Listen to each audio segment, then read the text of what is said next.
Hello everyone, welcome to கேகுர் academy. இந்த வீடியோல நம்ம 6ஆம் வகுப்பு 2வது பருவத்தில் இருக்கிற 2வது யூனிட்டை பார்க்க போகிறோம். ப்ரீவியஸாக நம்ம யூனிட் வைஸ் நியூ சிலபஸை பேஸ் பண்ணி எக்ஸாம் பாயிண்ட் ஆஃப் வியூவில் எப்படி படிக்கணும் அப்படிங்கிறத பார்த்துட்டு இருக்கோம். அது தொடர்ந்து பார்த்தீங்கன்னா இப்போ நம்ம செகண்ட் யூனிட் பார்க்க போகிறோம். ஓகேவா? செகண்ட் யூனிட்ல நம்ம செயல் பகுதி எப்படி படிக்கணும், பாடங்கள் எப்படி படிக்கணும், கதை பகுதியிலேருந்து எப்படிலாம் கொஷின் வரும் அப்படிலாம் நம்ம எல்லா யூனிட்டுக்குமே டீட்டெயிலாக எக்ஸ்பிளைன் பண்ணிட்டு இருக்கோம் இல்லையா? ஸோ அது மாதிரி பார்த்தீங்க அப்படின்னா இப்போ நம்ம ஃபர்ஸ்ட் பார்க்க போகிறது ஆசாரக்கோவை அப்படிங்கிறது. இது வந்து ஒரு செயல் பகுதி. ஆசாரக்கோவையினுடைய ஆசிரியர் பார்த்தீங்க அப்படின்னா பெருவாயூர் முள்ளியார் தான். ஓகேவா? ஸோ இந்த செயல் பகுதியை எப்படி படிக்கணுங்கிறத சொல்லிட்டு நான் அதுக்கப்புறம் உங்களுக்கு என்னென்ன பாயிண்ட்ஸ் இருக்கு அப்படிங்கிறத சொல்றேன். ஓகே, ஃபர்ஸ்ட் பார்த்தீங்க அப்படின்னா ஆசாரக்கோவை. ஆசாரக்கோவை அப்படிங்கும்போது அந்த நூலை பத்தின தகவல்கள் உங்களுக்கு தெரியணும். ஓகேவா?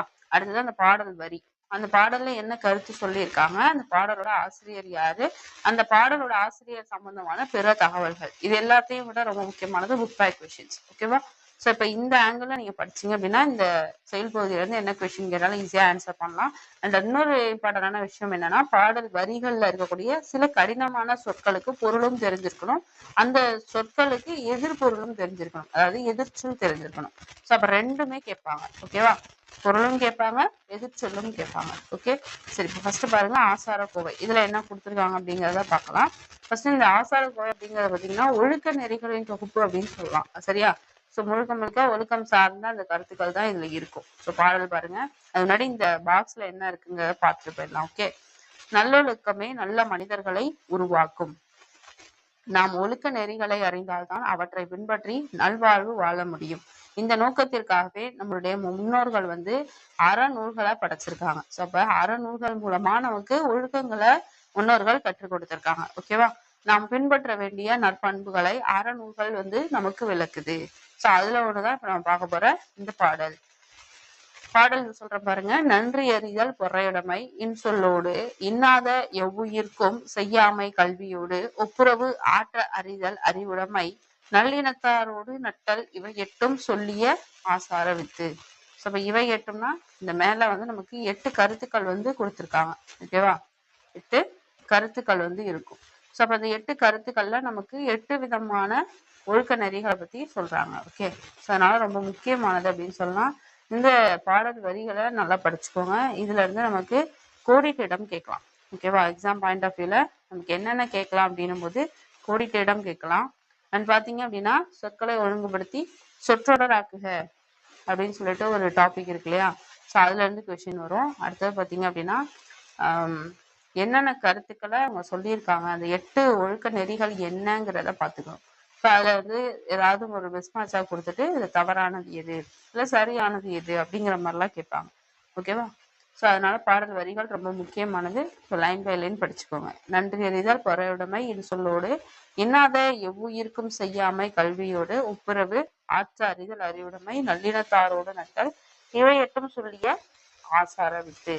ஓகே, ஆசிரியர் பேர் முன்னாடியே சொன்னேன், எனது பெருவாயூர் முள்ளியார்.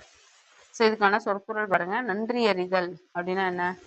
நன்றி அறிதல் அப்படின்னும் போது நமக்கு ஒருத்தவங்க செய்த உதவி இருக்கு இல்லையா? ஸோ அதை வந்து மறக்காம இருக்கிறது, பிறர் செய்த உதவியை மறவாமை அப்படிங்கிறது தான் நன்றி அறிதல். ஓகே, அடுத்தது பாருங்க ஒப்புரவு. ஒப்புரவு அப்படின்னா எல்லாரையும் சமமாக பேணுதல், அதாவது சமமாக ட்ரீட் பண்றது. ஓகேவா? ஸோ ஒப்புரவு என்னன்னா எல்லாரையும் சமமாக பேணுதல். அடுத்து பாருங்க நட்டல். நட்டல் அப்படின்னா நட்பு கொள்ளுதல் அப்படின்னு அர்த்தம். ஓகே, இது மூணையும் நோட் பண்ணிக்கோங்க. ப்ரீவியஸ் இயர்ல கேட்டிருக்காங்க சொற்பொருள்லாம். சரி, இப்ப இந்த பாடலுடைய பொருள் நான் சொல்லிடுறேன். ஓகேவா? நன்றி அறிதல் பொறையுடைமை இன்சொல்லோடு இன்னாத எவ்வுயிர்க்கும் செய்யாமை. ஓகே, அப்படின்னு பாருங்க. ஒருத்தவங்க நமக்கு உதவி செஞ்சிருக்காங்கன்னா அந்த உதவியை நம்ம மறக்காம இருக்கணும். ஓகேவா? அதுதான் நன்றி அறிதல். அடுத்தது பாருங்க பொறையுடைமை. பொறையுடைமைன்னா என்ன? பொறுத்து கொள்ளுதல். பிறர் செய்த தீங்குகளை நம்ம என்ன பண்ணிக்கணும்? தீமைகளை பொறுத்துக்கணும். அடுத்தது பாருங்க இன்சொல்லோடு அப்படின்னா இனிய சொற்களை நம்ம பேசணும். இன்னாத எவ்வுயிருக்கும், அதாவது எந்த உயிருக்கும் துன்பம் செய்யாம இருக்கணும். இன்னாத அப்படின்னா இன்னாத அப்படின்னும் பொழுது துன்பம் செய்யாதுதல் அப்படின்னு சொல்லலாம். துன்பம் செய்யாதிருத்தல். ஓகேவா? ஸோ அப்ப இன்னாத இன்னாத அப்படின்னும் பொழுது தகாத, செய்யக்கூடாத அப்படின்னு அர்த்தம். ஓகேவா? இன்னாத எவ்வுயிருக்கும் அப்படின்னா துன்பம் செய்யாம இருக்கிறது, எந்த உயிருக்கும் துன்பம் செய்யாம இருக்கிறது. ஓகே, அடுத்த பாருங்க. செய்யாமை, கல்வியோடு ஒப்புரவு ஆற்றறிதல். கல்வியோடுனா என்ன? கல்வி அறிவையும் இந்த மேல சொன்ன குணங்கள் பிளஸ் கல்வி அறிவும் இருக்கணும். ஒப்புரவுனா எல்லாரையும் சமமா பேணணும். அடுத்து பாருங்க, ஒப்புரவு ஆற்றறிதல், அறிவுடைமை, அறிவுடையவரா இருக்கணும். அடுத்தது நல்லிணத்தாரோடு நட்டல். அதாவது நல்லிணத்தாரோடு நட்டல் அப்படின்னா நல்லிணத்தார் அப்படின்னா நல்ல பண்புகளை உடையவர். நட்டல்னா இப்பதான் பார்த்தோம், நட்பு கொள்ளுதல். அப்ப நல்ல பண்புகளை உடையவரோட நம்ம என்ன பண்ணணும்? நட்பு கொள்ளணும். ஸோ இந்த 8 விஷயங்களை தான் நமக்கு என்ன பண்ணியிருக்காங்க? இந்த ஆசார கோவையில சொல்லியிருக்காங்க. ஓகே, திரும்ப ஒரு தடவை சொல்லிடவா? ரீகால் பண்ண முடியுதான்னு பாருங்க. நன்றி அறிதல். நன்றி அறிதல் அப்படின்னும் போது நம்ம செய்த உதவிய மறக்காம இருக்கிறது. பொறையுடைமை அப்படின்னா என்ன? ஒருத்தவங்க செய்த தீமையை பொறுத்து கொள்ளுதல். இன்சொல்லோடு அப்படின்னா இனிமையான சொற்களை நம்ம பேசுறது. இன்னாத எவ்வுயிருக்கும்னா மற்ற உயிருக்கு துன்பம் செய்யாம இருக்கிறது. செய்யாமை, கல்வியோடு, கல்வி இது எல்லாத்தையும் சேர்த்து கல்வி அறிவும் நமக்கு இருக்கணும். ஒப்புரவு ஆற்றறிதல், அதாவது எல்லாரையும் சமமாக பேணக்கூடிய அறிவு நமக்கு இருக்கணும். அறிவுடைமை, நமக்கு என்னது? எல்லாத்தையும் விட இன்னொன்னு அறிவும் இருக்கணும் அப்படின்னு சொல்லியிருக்காங்க. நல்லிணத்தாரோடு நட்டல், நல்ல பண்பு உடையவரோடு நட்பு கொள்ளணும். இது 8 விஷயங்களையும் நமக்கு ஆசார கோவையில சொல்லியிருக்காங்க. யாரு? பெருவாயின் மொழியார். ஓகேவா? ஸோ இதுதான் நமக்கு இங்க பாடலோட பொருள்ல இருக்கும். ஓகேவா? வேணா நீங்க படிச்சு பார்த்துக்கோங்க. இப்போ அடுத்து நம்ம பார்க்க போறது வந்து நூல்வெளி.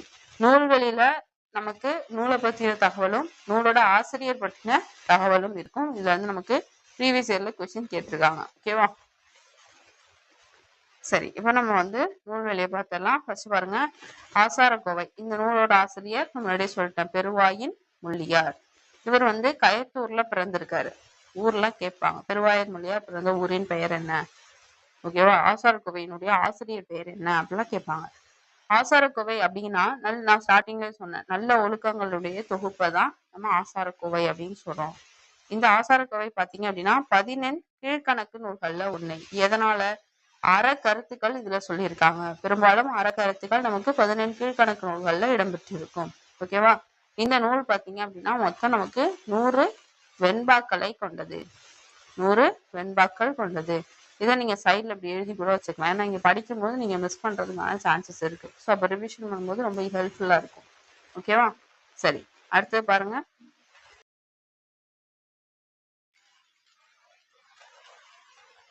ஓகே, புக் பேக் பார்த்துக்கோங்க. இதில் ஏதாவது ஆன்சர் தரலைன்னா கமெண்ட்ஸில் சொல்லுங்கள், நான் உங்களுக்கு ஆன்சர் வந்து ப்ரொவைட் பண்ணுறேன். ஓகேவா? நெக்ஸ்ட் நம்ம பார்க்க போகிறது கண்மணியே கண்ணுரங்கு அப்படிங்கிற இந்த செயல் பகுதி தான்.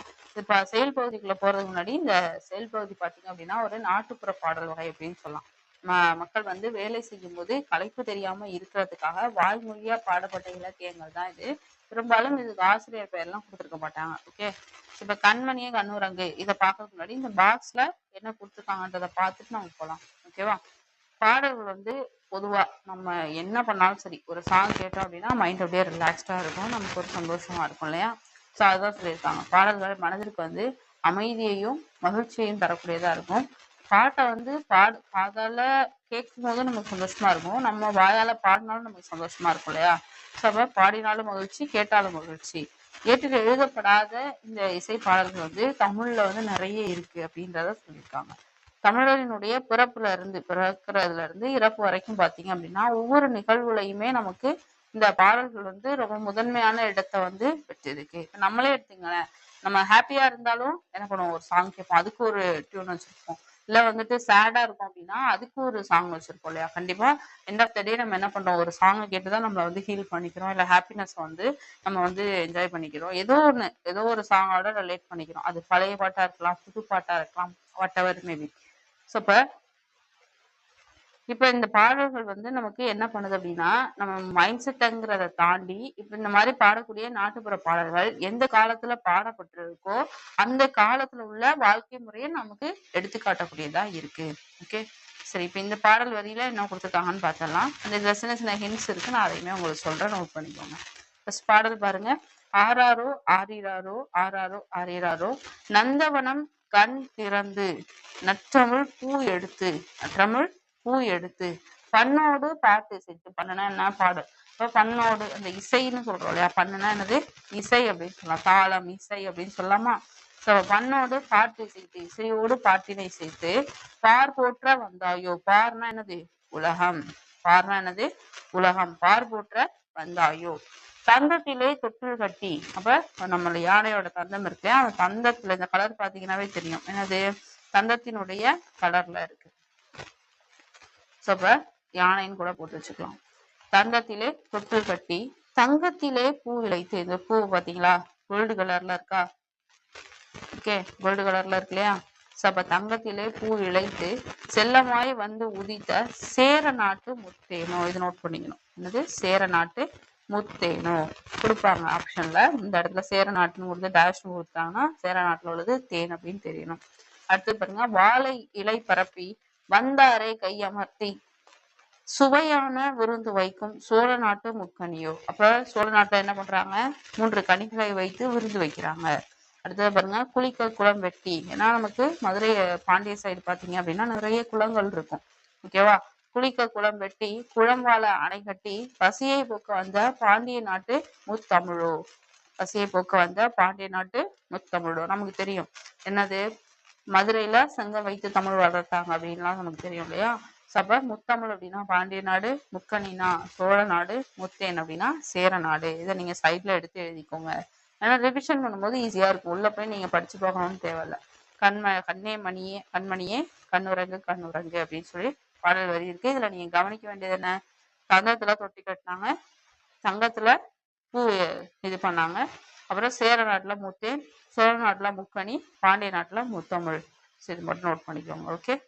பாருங்க, நந்தவனம் அப்படின்னா பூஞ்சோலை, பண் அப்படின்னா இசை, பார் அப்படின்னா உலகம், இழைத்து அப்படின்னா பதித்து அப்படின்னு அர்த்தம். நோட் பண்ணிக்கோங்க, இதெல்லாம் கேட்டிருக்காங்க, ரொம்ப முக்கியமானதும் கூட.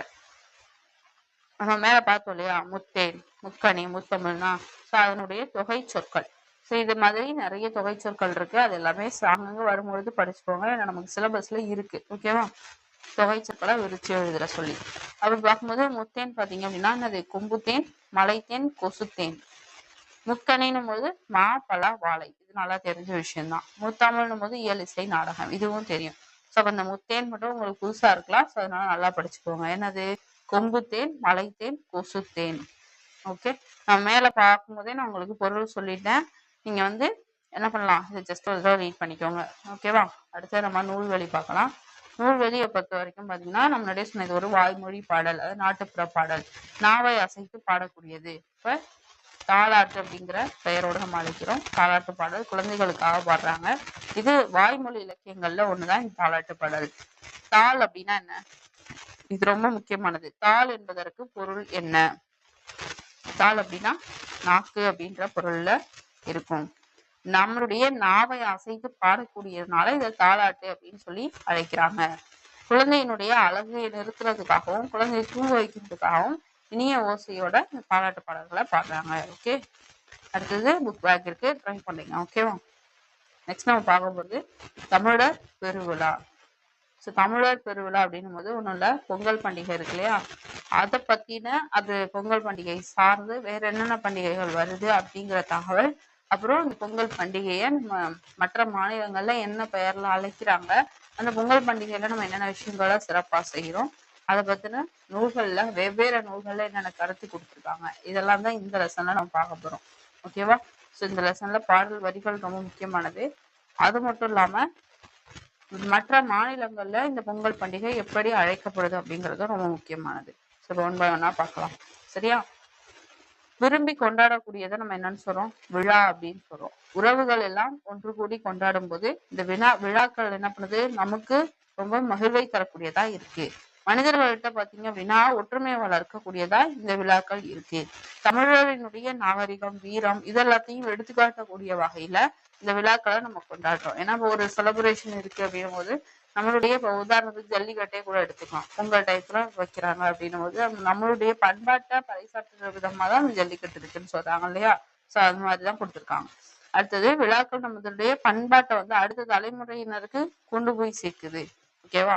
சரி, இப்ப அப்படி ஒரு சிறப்பான விழாவை பத்தி தான் கொடுத்துருக்காங்க. முன்னாடியே சொல்லிட்டேன், பொங்கல் பண்டிகையை பத்தி தான் இந்த லெசன்ல பார்க்க போறோம் அப்படின்னு சொல்லிட்டு, ஓகேவா. இயற்கையோடு இணைந்து வாழ்றதுதான் என்னது, நம்ம தமிழரினுடைய வாழ்க்கை முறை. ஸோ இந்த இயற்கையை நம்ம வணங்குறது தான் நம்மளுடைய மரபும் கூட, சரியா. ஸோ இந்த மாதிரி ரொம்ப முக்கியமான ஒரு விழா தான் பொங்கல் விழா. அதை நம்ம தமிழர் திருநாள் அப்படின்னு அழைக்கிறோம். பொங்கல் விழா வேறு பெயரால் அழைக்கப்படுகிறது, அதனுடைய பெயர் என்னது, தமிழர் திருநாள்.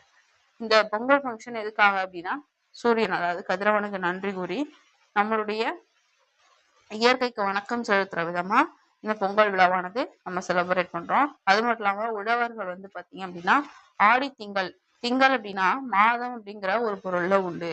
திங்கள்னா மாதம் அப்படிங்கிற ஒரு பொருளும் உண்டு. ஆடி மாதத்துல நெல்லை வந்து அந்த விதையை வந்து விதைப்பாங்க. தை திங்கள் தை மாதத்துல விதைத்ததை வந்து என்ன பண்ணுவாங்க, அறுவடை செய்து அதனுடைய பயனை பெறுவாங்க. அப்ப ஆடியில விதைத்து தையில அறுவடை செய்வாங்க. ஓகேவா? அப்ப தை திங்கள் முதல் நாள்ல பொங்கல் இட்டு என்ன பண்றாங்க, வழிபடுறாங்க. இந்த திருவிழாவை தை திருநாள்னு சொல்லலாம், அறுவடை திருவிழா அப்படின்னு சொல்லலாம். ரொம்ப முக்கியம், இதெல்லாம் கேட்கலாம். அல்டர்னேட்டிவ் நேம் எல்லாம் பார்த்து வச்சுக்கணும். அதே சமயத்துல அந்த சமயத்துல பாத்தீங்கன்னா இயற்கை வந்து இயற்கை அன்னை வந்து பசுமையான ஆடை உடுத்தி பல நிற பூக்களை சூடி இருப்பாள்.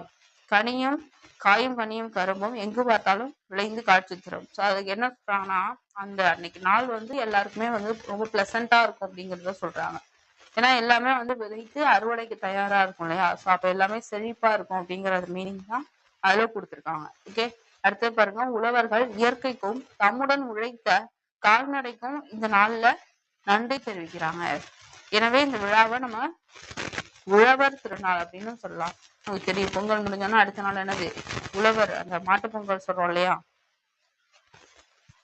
சோ அதுதான் வந்து இங்க கொடுத்துருக்காங்க. ஓகே, அடுத்தது பாருங்க, பொங்கல் திருநாள்ல 2வது நாள் வந்து முதல் 4 நாட்கள் வரை பொதுவா பாத்தீங்கன்னா சில இடங்கள்ல பொங்கல் அந்த ஒரு நாள் தான் செலிப்ரேட் பண்ணுவாங்க. சில இடங்கள்ல மாட்டு பொங்கலையும் சேர்த்து செலிப்ரேட் பண்ணுவாங்க. சில இடங்கள்ல பாத்தீங்கன்னா பொங்கல் மாட்டு பொங்கல், கன்னி பொங்கல், அதுக்கு முன்னாடி போகியும் சேர்த்து மொத்தம் 4 நாள் அப்படிலாம் செலிப்ரேட் பண்ணுவாங்க. ஸோ எப்படி பார்த்தாலும் பொங்கல் ஃபங்க்ஷன் அப்படிங்கிறது நமக்கு அந்த ஒவ்வொரு ரீஜனலை பொறுத்து நமக்கு மாறுபடும். ஆனாலும் பொங்கல் ஃபங்க்ஷன் எல்லா இடங்கள்லயும் பெரும்பாலும் செலிப்ரேட் பண்ணப்படுது. ஓகேவா? சரி, ஃபர்ஸ்ட் பாருங்க, போகி திருநாள். இதுதான் முதல் நாள் பொங்கல் அப்படின்னு சொல்லலாம். ஸோ அப்போ அந்த போகியில என்ன பண்ணுவோம், நம்மளுடைய வீட்டெல்லாம் கிளீன் பண்ணி பழைய பொருள் எல்லாத்தையும் தூக்கி போட்டுட்டு வீட்டை நீட்டாக்கிறோம் இல்லையா? ஸோ அதுதான் பழையன கழிதலும் புதியன புகுதலும். இது வந்து ஒரு பாடல் வரி எதுல இடம்பெற்றிருக்கு அப்படின்னா நன்னூல்ல இடம்பெற்றிருக்கு. ஓகேவா? நன்னூலினுடைய ஆசிரியர் பேர் என்ன, பவனந்தி முனிவர். சரியா? ஸோ அப்போ நம்ம வீட்டுல இருக்கக்கூடிய தேவையில்லாத பொருள்கள் எல்லாத்தையும் தூக்கி போட்டுட்டு புதிய பொருள்களை வாங்கி நம்ம சேர்க்கலாம், அல்லது இருக்கிற பொருளை சுத்தமா வச்சுக்கலாம். இந்த மாதிரியான விஷயங்களை இந்த போகியில நம்ம செய்வோம். இந்த போகி என்னைக்கு வரும் அப்படின்னா மார்கழி மாதத்தோட கடைசி நாள்ல வரும். ஓகேவா? ஏன்னா கடைசி நாளுக்கு அப்புறம் தை 1 வந்துடும். அதை நம்ம பொங்கல் திருநாள் அப்படின்னு சொல்றோம். பொங்கல் பாக்குறதுக்கு முன்னாடி இதை ஒரு விஷயம் பார்த்துருங்க. வாழ்க்கையில வந்து நமக்கு வளம் தரக்கூடிய மலை கடவுளை வழிபடக்கூடிய நோக்குல அந்த காலத்துல இந்த போகி பண்டிகை வந்து என்ன பண்ணிருக்காங்க, இந்திர விழாவாக கொண்டாடி இருக்காங்க. இது கேட்கலாம், இந்திர விழாவாக கொண்டாடப்பட்ட நாள் எது? போகி பண்டிகை, பொங்கல், உழவர் திருநாள், காணும் பொங்கல் அப்படின்னு 4 ஆப்ஷன் கொடுத்துடலாம். அப்ப போகி பண்டிகைங்கிறது தெரியணும். ஓகேவா? சரி, அடுத்த பாருங்க, மாதத்தினுடைய முதல் நாள் இது பொங்கல்னு சொல்றோம். இந்த நாள்ல நமக்கு தெரியும் கோலம் போடுவோம், மாவிளை தோரணம் கட்டுவோம், புதுப்பானை, அந்த மஞ்சள் எல்லாம் வச்சு யூஸ்வலா நமக்கு தெரிஞ்ச விஷயங்கள் தான் இதுல இருக்கும். இதை நீங்களே சும்மா ரீட் பண்ணி பார்த்துக்கலாம். இதுல ஒன்றும் முக்கியமான பாயிண்ட்ஸ் எல்லாம் இல்லை. முக்கியமான பாயிண்ட்ஸ் மட்டும் சொல்றேன், நீங்க அதை மட்டும் நோட் பண்ணி படிச்சுக்கோங்க. ஓகேவா? தை முதல் நாள்ல நமக்கு திருவள்ளுவருடைய ஆண்டு, திருவள்ளுவர் ஆண்டுன்னு சொல்றோம் இல்லையா, அது தொடங்குது. தை திங்கள் 2ஆம் நாள்ல திருவள்ளுவர் நாளா நம்ம கொண்டாடுறோம். இது ரொம்ப முக்கியமானது, அந்த டிஃபரன்ஸ் தெரியணும். தை 1 அப்படின்னா திருவள்ளுவர் ஆண்டு வந்து தொடங்குது. இதுவே தை 2ஆவது நாள்ல நம்ம திருவள்ளுவர் நாள் அப்படின்னு சொல்றோம். ஓகேவா? இந்த டிஃபரன்ஸ் தெரிஞ்சு படிச்சுக்கோங்க, கன்ஃபியூஸ் பண்ணிக்காதீங்க. ஓகே, அடுத்து பாருங்க, மாட்டு பொங்கல். இதுல வந்து நம்ம ஃபர்ஸ்ட் என்ன பண்றோம், இயற்கை, அப்புறம் நம்ம விதைத்த விதை, இந்த மாதிரி போயிடும். செகண்ட் டே பாத்தீங்கன்னா மாடு செல்வம், மாட்டுக்கு நன்றி செலுத்துறது. அப்ப மாடை வந்து குளிப்பாட்டி அதோட கொம்புகள் எல்லாம் பெயிண்ட் பண்ணி அப்படிலாம் செலிப்ரேட் பண்றோம். அதுக்கு ஒரு பொங்கல் இருக்கும். அந்த மாதிரி இருக்கும். ஓகேவா? ஸோ பாத்தீங்கன்னாவே தெரியும், முழுக்க முழுக்க மாட்டை வந்து டெக்கரேட் பண்ணுவாங்க. ஓகே, ஸோ அதுல இந்த மாதிரி டெக்கரேட் எல்லாம் பண்ணி மஞ்சள் விரட்டெல்லாம் வைப்பாங்க. ஸோ இந்த மஞ்சள் விரட்டை நம்ம வந்து என்ன பண்றோம், மாடு பிடித்தல், ஜல்லிக்கட்டு, ஏறு தழுவுதல் அப்படின்னு வெவ்வேறு பெயர்கள்ல வச்சு அழைக்கிறோம். ஓகே, அடுத்து இது ரொம்ப ரொம்ப ரொம்ப ரொம்ப முக்கியமானது. இது இல்லாத கொஸ்டின் நம்பரே இருக்காது அப்படி சொல்லிடலாம். ஏன்னா திருவள்ளுவருடைய ஆண்டு எப்படி நம்ம கணக்கிடுறோம், ஒன்றும் கிடையாது. திருவள்ளுவர் ஆண்டுன்னு நம்ம சொல்றது வந்து கிமு 31. ஓகேவா? இப்ப உதாரணத்துக்கு 2026ன்னு வச்சுக்கலாம். 2026ஓட திருவள்ளுவர் ஆண்டுன்னு கேட்டா 2026ஓட இந்த 31 கூட்டணும். கூட்டி என்ன ஆன்சர் வருதோ அதுதான் ஆன்சர். பாத்தீங்கன்னா தெரியும், எக்ஸாம்பிள் கொடுத்துருக்காங்க. 2018ஓட 31 கூட்டி நமக்கு திருவள்ளுவர் ஆண்டு கணக்கிட்டு இருக்காங்க. ஓகேவா?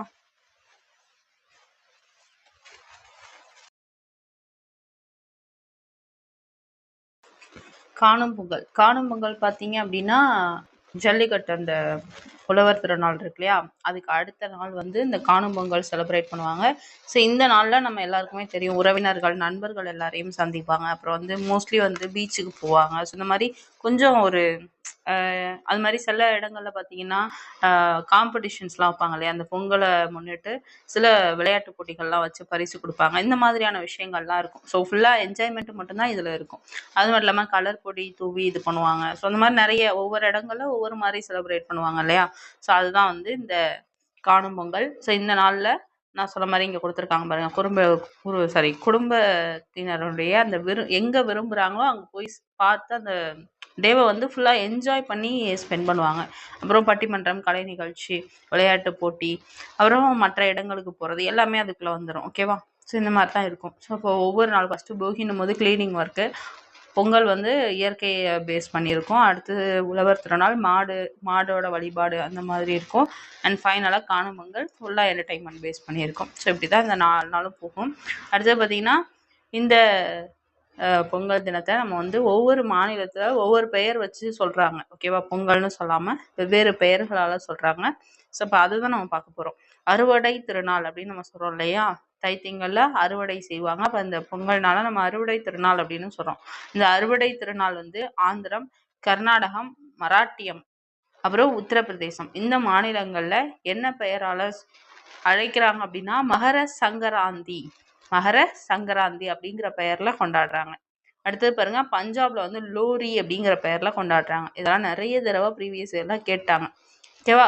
ஸோ இப்போ பஞ்சாப் எப்படி ஞாபகம் வச்சுக்கலாம்னு சொல்றேன். பஞ்சாப் லாரி வந்து உங்களுக்கு தெரியும் இல்லையா, பஞ்சாப் அப்படின்னாவே இந்த பெரிய சிங்கெல்லாம் வந்து பெரிய லாரி ஓட்டிட்டு போவாங்க, சிங்ஸ் எல்லாம். ஓகேவா? அதாவது பஞ்சாப் சிங் அவங்கலாம் வந்து லாரி ஓட்டிட்டு போறத நம்ம இந்த வடிவேல் காமெடியில கூட வரும் இல்லையா.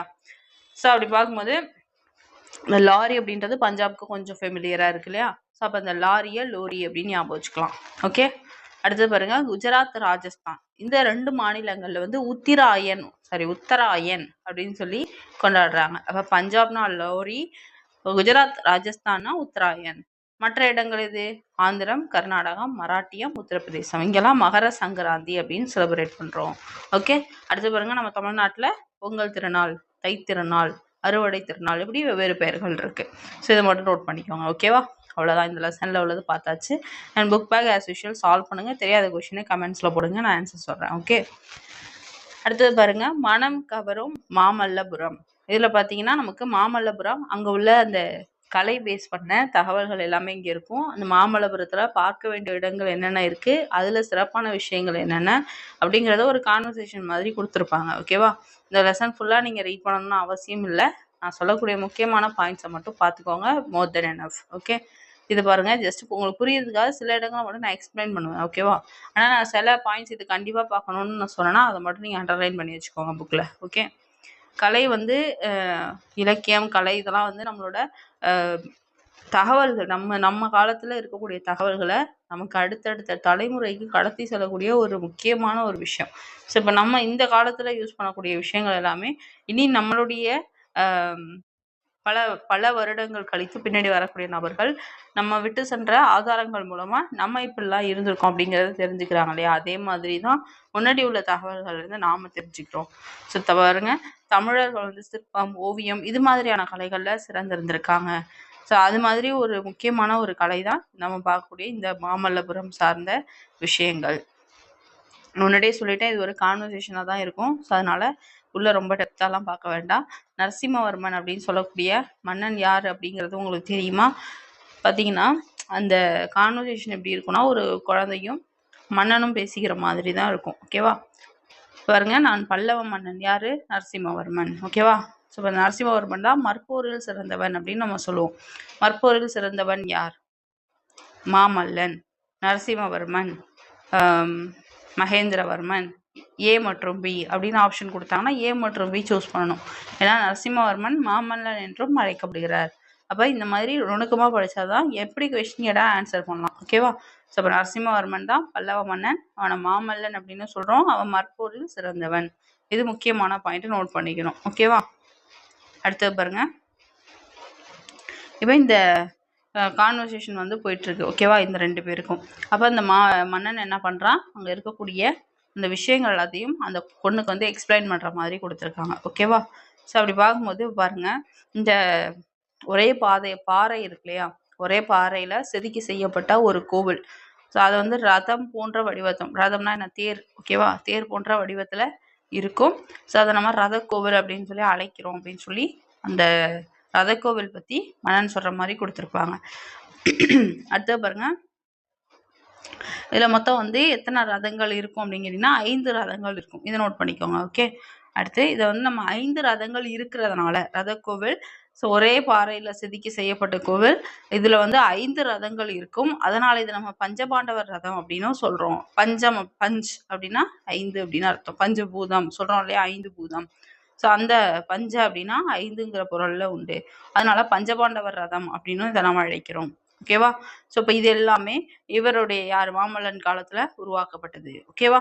சரி, இப்போ பாருங்க, இதில் மாமல்லபுரத்தில் பார்க்க வேண்டிய இடங்கள் ரொம்ப ரொம்ப ரொம்ப ரொம்ப முக்கியமானது. இதுல இருந்து பொருந்தாதது கேட்பாங்க. ஓகேவா? பொருந்தாதது எது கேட்பாங்க. என்னென்ன இருக்குன்னு பாருங்க. அர்ஜுனன் தபசு. என்னது? அர்ஜுனன் தபசு.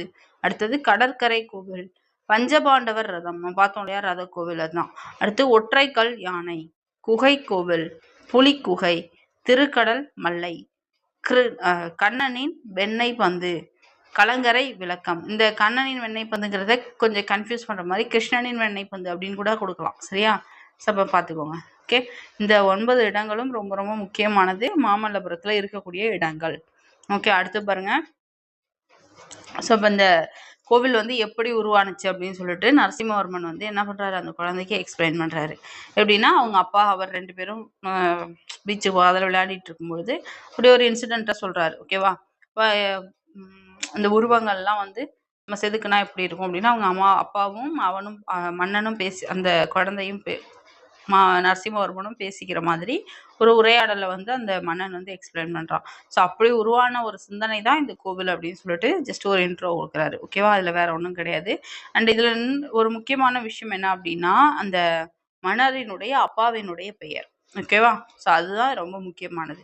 பாருங்க, கடற்கரைக்கு வந்தேன், பாறையில் அருகில் விளையாடி கொண்டிருந்தேன், பாறையிலுடைய நிழல் வந்து யானை மாதிரி தரையில வந்து காட்சி அளிக்குது. ஸோ அப்படி பார்க்கும் பொழுது இந்த யானை மாதிரி தெரியுது இல்லையா, அது மாதிரி குன்றோட நிழலை பாரு, அது கோவில் போல தெரியுது.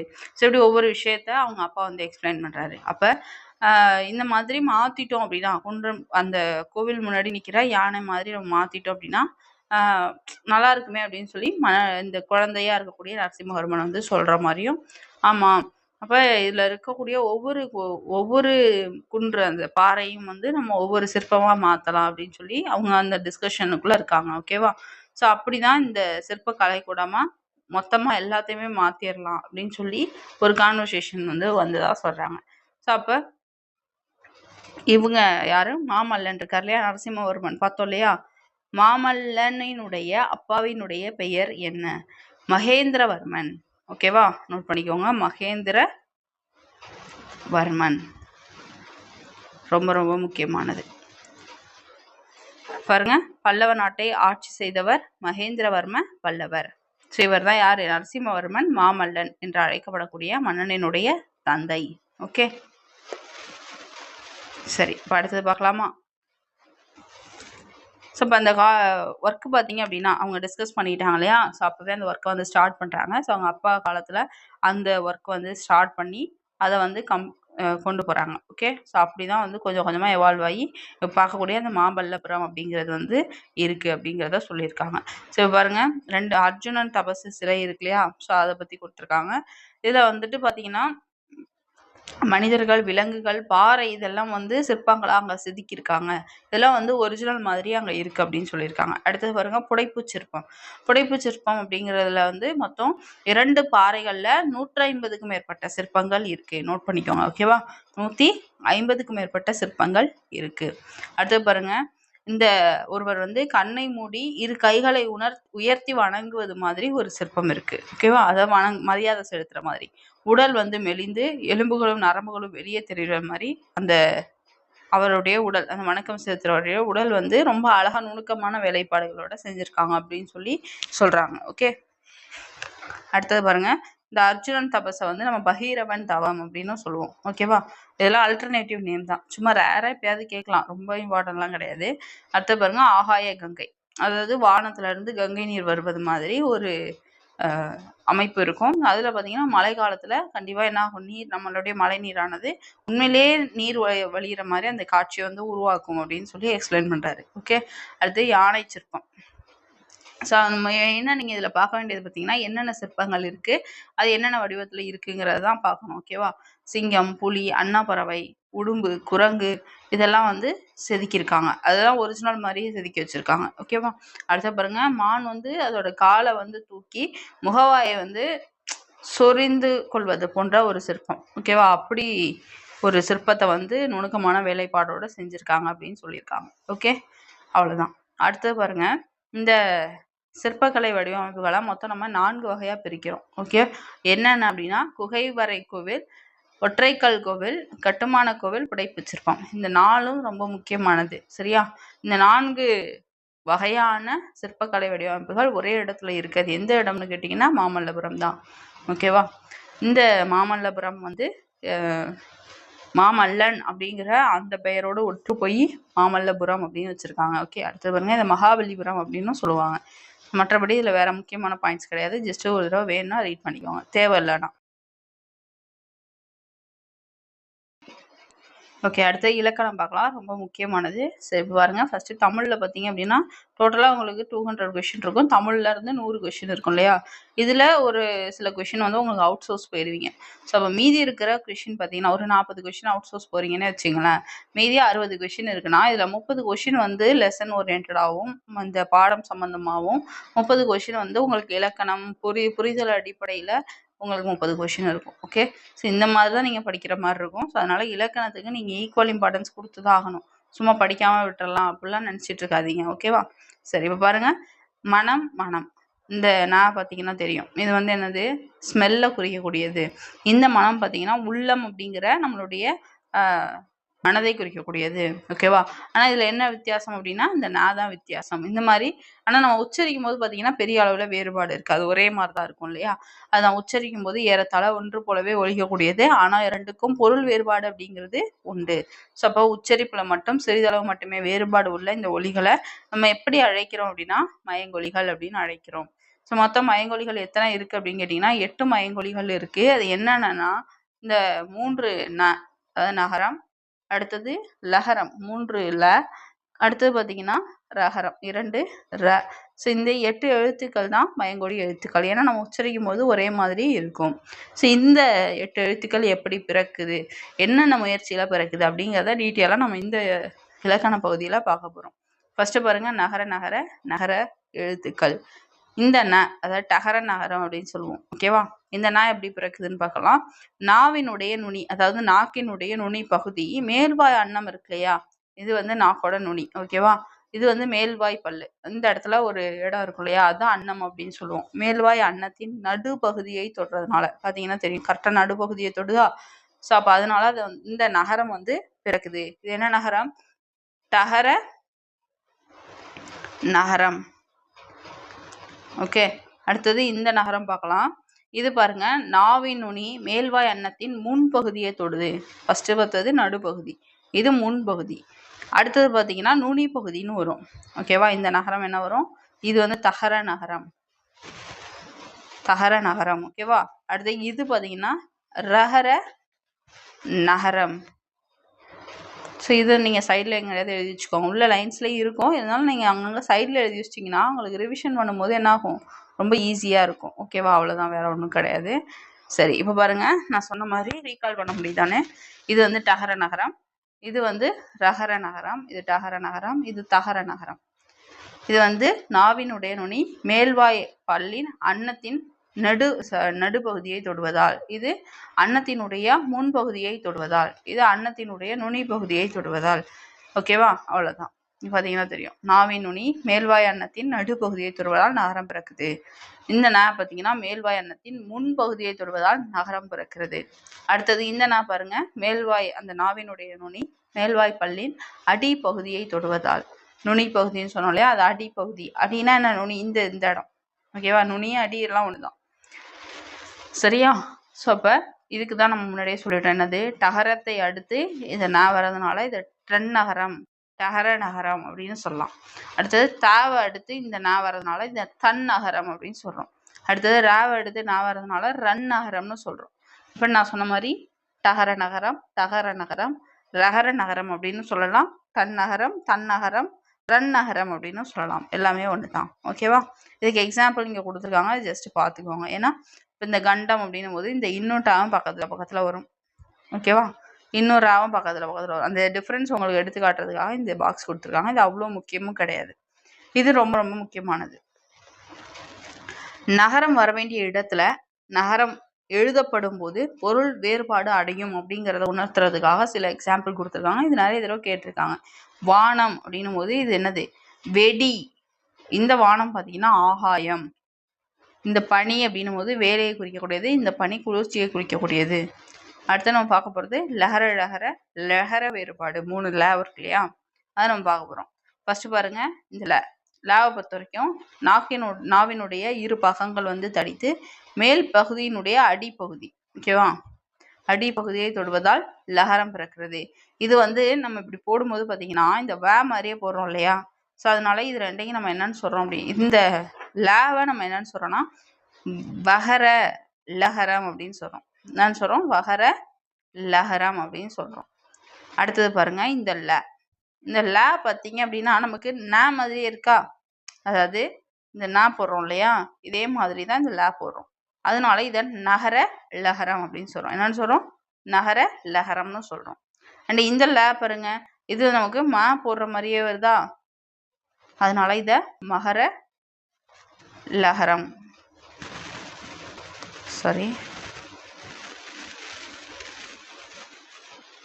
லகரம் அப்படின்னு சொல்றோம். ஓகேவா, அவ்வளவுதான். அடுத்தது இதுல ஒண்ணு எப்படி உருவாகுதுன்னு பார்க்கலாம்.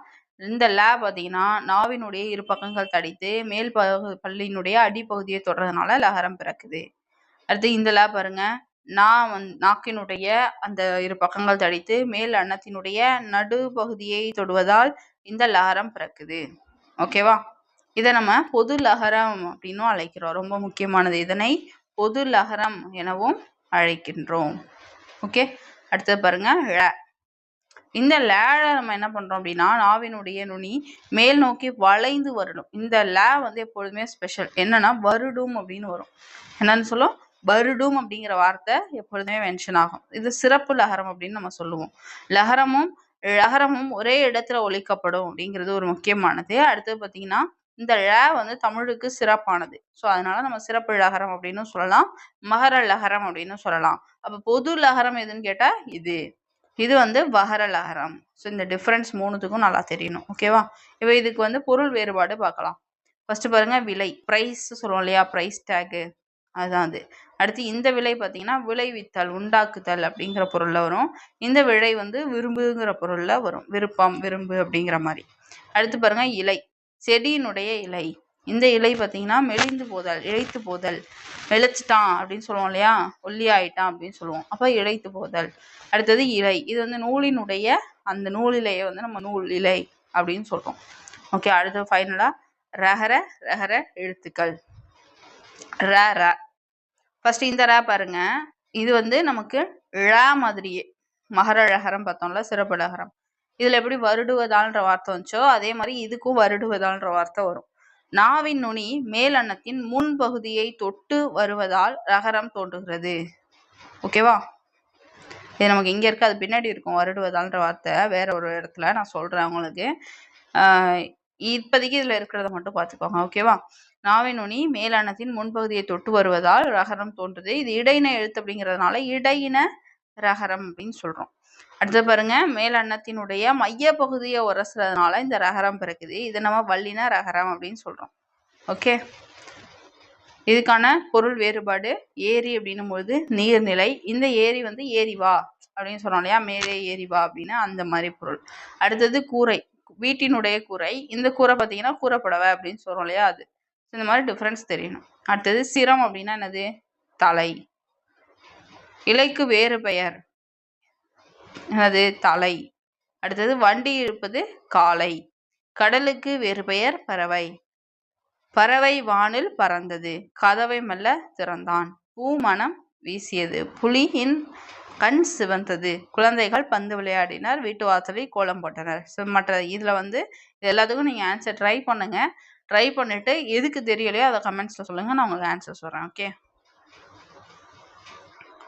அடுத்தது பாருங்க, பத்தியை படித்து வினா அமைக்க. இந்த மாதிரி பேராகிராஃப்லாம் கொடுத்துருக்காங்கன்னா ஜஸ்ட் ஒரு தடவை ரீட் பண்ணி வச்சுக்கோங்க. ஓகேவா, நமக்கு கொஷின் கேட்க மாட்டாங்க. ஆனால் அதுக்கு பதிலாக நமக்கு என்ன பண்ணுவாங்கன்னா, இந்த மாதிரி ஒரு பேராகிராஃப் கொடுத்துட்டு இதுல இருந்து நமக்கு அவங்க ஒரு கொஷின் கொடுத்து ஆப்ஷன் கொடுத்து ஆன்சர் கேட்பாங்க. ஸோ அந்த மாதிரி தான் இருக்கும். நம்மளோட கொஷின்லாம் ஃபார்ம் பண்ண சொல்ல மாட்டாங்க. ஓகே, இது ரொம்ப ரொம்ப முக்கியமானது. என்னது, சொற்களை ஒழுங்குபடுத்தி சரியான தொடரை அமைக்க. இது நமக்கு சிலபஸ்ல இருக்கு. அப்போ நமக்கு பாருங்க, இதுல எது சரியானது. கதிரவன் மறையும் காலையில் உதித்து மாலையில், மாலையில் காலையில் உதித்து மறையும் கதிரவன், கதிரவன் காலையில் உதித்து மாலையில் மறையும், மறையும் காலையில், இதெல்லாம் கிடையாது. ஸோ அப்போ சரியான வாக்கியம் எது, மூணாவதா உள்ளதுதான். சரி, அடுத்தது பாருங்க, இதுல வேற ஒன்றும் இல்லை, அவ்வளோதான். கலைச்சொல். இந்த கலைச்சொற்கள் நம்ம யூனிட் வைஸ் இல்லை, ஸ்டாண்டர்ட் வைஸ் ஆல்ரெடி நம்ம டீச் பண்ணி ஃபுல்லாகவே கொடுத்துட்டோம். அதை நீங்கள் பார்க்கல அப்படின்னா நான் டிஸ்கிரிப்ஷனில் கூட லிங்க் தரேன், செக் பண்ணி பாருங்கள். 6th-லேருந்து 12th வரைக்கும் இருக்கக்கூடிய எல்லா கலைச்சொல்லையும் நம்ம கம்ப்ளீட் பண்ணியாச்சு. ஓகேவா, சரி. இப்போ இதுக்கு இந்த யூனிட்டில் மட்டும் இருக்கக்கூடிய கலைச்சொற்களை பார்த்தலாம். வெல்கம் அப்படின்னா நல்வரவு அப்படின்னு அர்த்தம். ஸ்கல்ப்சர் அப்படின்னா சிற்பங்கள்னு அர்த்தம். சிப்ஸ்னா சில்லுகள். ரெடிமேட் ட்ரெஸ்ஸஸ்னா, ரெடிமேட் அப்படின்னும் போது ரெடி அப்படின்னா ஆயத்தமாகிறது. ரெடிமேட் ட்ரெஸ்ஸஸ்னா ஆயத்த ஆடை. மேக்கப் அப்படின்னா ஒப்பனை. டிஃபன் அப்படின்னா சிற்றுண்டி. டிஃபன் என்னது, சிற்றுண்டி. ஓகே, ஸோ இந்த கலைச்சொல் ரொம்ப முக்கியம். கலைச்சொல்ல இருந்து புக்ல இருந்தும் சில கொஷின் 1 or 2 கொஷின் கேட்பாங்க. வெளி சோர்ஸ்ல இருந்து கொஷின்ஸ் வரும். அதுக்கு தகுந்த மாதிரி ப்ராக்டிஸ் பண்ணிக்கோங்க. ஓகே, இதை தொடர்ந்து பார்த்தீங்க அப்படின்னா நமக்கு திருக்குறள் இருக்கு. சரி, நான் திருக்குறளை சேர்த்தே கொடுத்துட்றேன். ரொம்ப நேரம் வீடியோ பார்க்குற மாதிரி இருந்தால் நீங்கள் கொஞ்சம் பாஸ் பண்ணி வச்சுட்டு கண்டினியூ பண்ணுங்கள். கொஞ்சம் நேரம் ஒரு 5 நிமிஷம் கேப் விட்டுட்டு அகைன் கண்டினியூ பண்ணுங்கள். கொஞ்சம் ரெஃப்ரெஷிங்காக இருக்கும். ஓகேவா, நான் தனியாக கொடுத்தேன்னா உங்களுக்கு தேடுறதுக்கு கஷ்டமாக இருக்கும். அதனால நான் இதிலேயே கொடுத்துறேன். ஓகே, திருக்குறளை பொறுத்த வரைக்கும் நமக்கு சிலபஸில் இருக்கக்கூடிய அதிகாரங்கள் கண்டிப்பாக படிக்கணும். அது மட்டும் இல்லாமல் ஸ்கூல் புக்கில் இருக்கக்கூடிய திருக்குறளும் படிக்கணும். ஓகேவா, அப்படி பார்க்கும்போது நமக்கு இந்த திருக்குறள்லேருந்து கொஷின்ஸ் வரும். என்னென்ன எப்படிலாம் கொஷின் கேட்பாங்க அப்படின்னா, அந்த திருக்குறள் எந்த அதிகாரத்தில் இருக்குது அப்படிங்கிறத படிக்கணும். ஓகேவா, அடுத்தது அந்த திருக்குறள் படிக்கணும். அடுத்தது பார்த்தீங்கன்னா திருக்குறளினுடைய பொருள் படிக்கணும். குறளோட பொருள் படிக்கணும். ஓகேவா, அடுத்தது அந்த திருக்குறள்ல இருக்கக்கூடிய சொற்பொருள். அப்புறம் அந்த திருக்குறளுக்கோட மீனிங் நான் சொல்லிட்டேன் இல்லையா, சொற்பொருளும் சொல்லிட்டேன். அப்புறம் அந்த திருக்குறள் எந்த அணியில இடம்பெற்றிருக்கு அப்படின்றத பார்க்கணும். கடைசியா திருக்குறள் சார்ந்த பிற தகவல்கள் படிக்கணும். ஓகேவா, அடுத்தது திருவள்ளுவர் சார்ந்த தகவல்கள், ஆசிரியர் குறிப்பு இருக்கு இல்லையா, ஸோ அதுவும் படிக்கணும். இவ்வளவும் படிக்கணும். திருக்குறள் ஏன் படிக்கணும்னா, நமக்கு எங்கேயாவது கோடிட்ட இடம் இல்லை இந்த இடத்துல சரியானது எது அப்படின்ற மாதிரி, இல்லை சரியான திருக்குறளை தேர்வு செய்க, அந்த மாதிரிலாம் கொஷின் கேட்கலாம். ஸோ அப்போ எப்படி கேட்டாலும் நமக்கு ஆன்சர் பண்ண தெரியணும்னா நம்ம தரவா திருக்குறளை படிச்சிருந்தா மட்டும்தான் என்ன பண்ண முடியும், ஆன்சர் பண்ண முடியும். ஓகே, சரி. இப்போ நமக்கு திருக்குறள் என்னென்ன இருக்குன்னு பார்க்கலாம். ஃபர்ஸ்ட் பாருங்க, விருந்தோம்பல் அதிகாரத்துல நமக்கு 2 குறள்கள் கொடுத்துருக்காங்க. ஃபர்ஸ்ட் குறள் பாருங்க, விருந்து புறத்துதா தானுண்டல் சாவா மருந்தனினும் வேண்டற்பாட்டு அன்று. அதாவது விருந்தினர் இருக்கும் பொழுது நம்ம அமிழ்தமே இருந்தாலும் அவங்க இருக்கும் பொழுது நம்ம மட்டும் சாப்பிட்டோம்னா அது தப்பு. அவங்களுக்கு கொடுத்துட்டு தான் சாப்பிடணும். விருந்து புறத்ததா தானுண்டல் சாவா மருந்தனினும் வேண்டற்பாட்டு அன்று. அடுத்தது பாருங்க, மோப்புக்குழையும் அனிச்ச முகந்திருந்து நோக்கக்குழையும் விருந்து. அதாவது மோந்து பார்த்தோம் அப்படின்னா நம்மளுடைய அனிச்ச மலர் இருக்கு இல்லையா, அது மோந்து பார்த்தோம்னாவே வாடிடும். அது மாதிரி நம்மளுடைய முகம் மாறுனுச்சு அப்படின்னாவே விருந்தினருடைய உள்ளம் என்ன ஆகும், வாடிடும் அப்படின்னு சொல்றாங்க.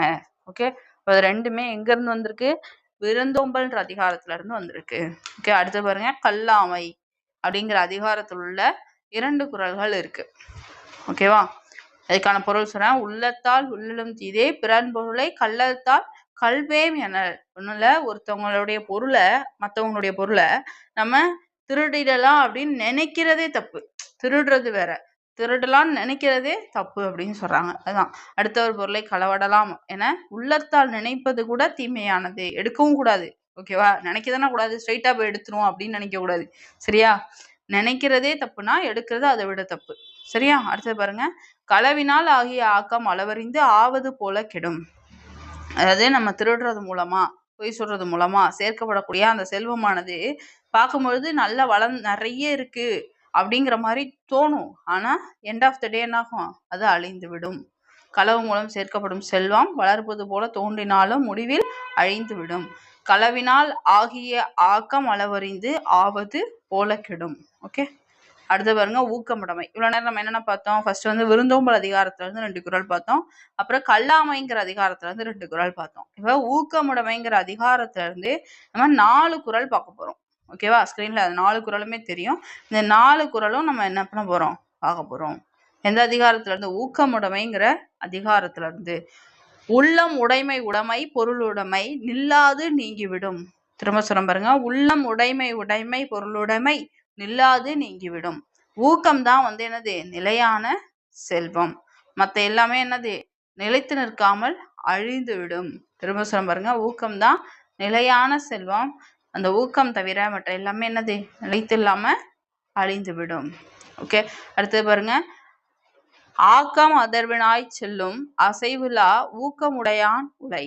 திரும்ப சொல்ல பாருங்க, ஆக்கம் அதர்வினாய் செல்லும் அசைவிலா ஊக்கம் உடையான் உடை. அதாவது ஒருத்தன்ட்ட தொய்வில்லாம குறையாம ஊக்கம் எவன்கிட்ட இருக்கோ ஆக்கம் என்ன பண்ணுமா? அவன்கிட்ட தானே வழிகேட்டு பக்கத்துல போய் உட்காந்துக்குமா. ஓகேவா? வெள்ளத்தனையது மனநீட்டம் மாந்தர்தம் உள்ளத்தனையது உயர்வு. ரொம்ப முக்கியமான குறள். எந்த அளவுக்கு தண்ணி ஊத்துறோமோ அதுக்கேற்ற மாதிரிதான் செடியானது வளரும் இல்லையா? அதே மாதிரிதான் ஒரு மனிதனுக்கு எந்த அளவுக்கு ஊக்கம் இருக்கோ அது தகுந்த மாதிரி அவன் முன்னேறுவான். இதுதான் இந்த குறளோட பொருள். அடுத்து பாருங்க, உள்ளுவது எல்லாம் உயர்வுள்ளல் மற்றது தள்ளினும் தள்ளாமை நீர்த்து. அதாவது நம்ம ஒரு விஷயம் எண்ணுறோம், திங்க் பண்றோம் அப்படின்னா அதை உயர்வா எண்ணணும். அது மட்டும் இல்லாம அந்த நம்ம என்ன திங்க் பண்ணமோ அந்த அளவுக்கு நம்ம ரீச் ஆகணும். அந்த எண்ணத்தை என்னைக்கும் கைவிற்றக்கூடாது அப்படிங்கறதுதான் இந்த குறளோட பொருள். திரும்ப சொல்றேன், உள்ளுவது எல்லாம் உயர்வுள்ளல் மற்றது தள்ளினும் தள்ளாமை நீர்த்து. நெக்ஸ்ட் பாருங்க, பயனில சொல்லாமை. அரும்பயன் ஆயினும் அறிவினார் சொல்லார் பெரும்பயன் இல்லாத சொல். திரும்ப சொல்ற பாருங்க, அரும்பயன் ஆயும் அறிவினார் சொல்லார் பெரும்பயன் இல்லாத சொல். அதாவது பயன், அதாவது ஒரு யூஸ் இல்லாத ஒரு வார்த்தை, பயன் தராத சொற்களை எது நல்லது கெட்டதுன்னு ஆராயக்கூடிய தன்மையுடையவர்கள் சொல்ல மாட்டாங்களாம். புரியுதா? நன்மை எது அப்படின்னு ஆராய்ந்து அறியக்கூடிய அறிவுடையவர்கள் பயன் தராத சொற்களை ஒரு நாளும் பேச மாட்டாங்க. அரும்பயன் ஆயினும் அறிவினார் சொல்லார் பெரும்பயன் இல்லாத சொல். அடுத்து பாருங்க, 10வது குறள். சொல்லுக சொல்லின் பயனுடைய சொல்லற்க சொல்லில் பயனிலா சொல். அதாவது பயனுடைய சொற்கள், யூஸ்ஃபுல்லான வார்த்தைகளை மட்டும் பேசுங்க, பயனில்லாத சொற்களை பேசாம விட்டுருங்க அப்படின்னு சொல்றாங்க. பயனில்லாத சொற்களை பேசாமல் விட்டு விடுக. ஓகே, அடுத்த புக் பேக்கு. ஸோ இந்த புக் பேக்லாம் ரொம்ப முக்கியம். நிறைய தடவை ப்ரீவியஸில் டைரெக்டாக கேட்டிருக்காங்க. சரியா? அடுத்து நான் சொன்னேன் இல்லையா, பார்த்தீங்கன்னா தெரியும், இடம் மாறி உள்ள சீர்களை முறைப்படுத்துக. இதெல்லாம் டைரெக்டாக கேட்பாங்க திருக்குறளை கொடுத்துட்டு. அது மாதிரி இந்த பேராகிராஃபை கொடுத்து இதுல இருந்து ஏதாவது கொஸ்டினும் கேட்பாங்க. ஸோ அதனால ஜஸ்ட் ஒரு தடவை ரீட் பண்ணி வச்சுக்கோங்க, அவ்வளோதான். இப்போ நம்ம யூனிட் 2ல இருக்கக்கூடிய லெசன் இலக்கணம் செயல்பகுதி ஃபுல்லாக பார்த்தாச்சு. அது மாதிரி புக் பேக்கில் இருக்கக்கூடிய அந்த கலைச்சொல் எல்லாமே பார்த்துட்டோம். அண்ட் ஃபைனலாக பார்த்தீங்க அப்படின்னா திருக்குறளும் பார்த்துட்டோம். ஸோ இப்போ யூனிட் 2 தரவாக முடிஞ்சிச்சு. இந்த வீடியோ கண்டிப்பாக யூஸ்ஃபுல்லாக இருந்திருக்குன்னு நம்புகிறேன். அண்ட் இது தொடர்ந்து நம்ம அடுத்த வீடியோவில் பார்க்கலாம். தேங்க்யூ.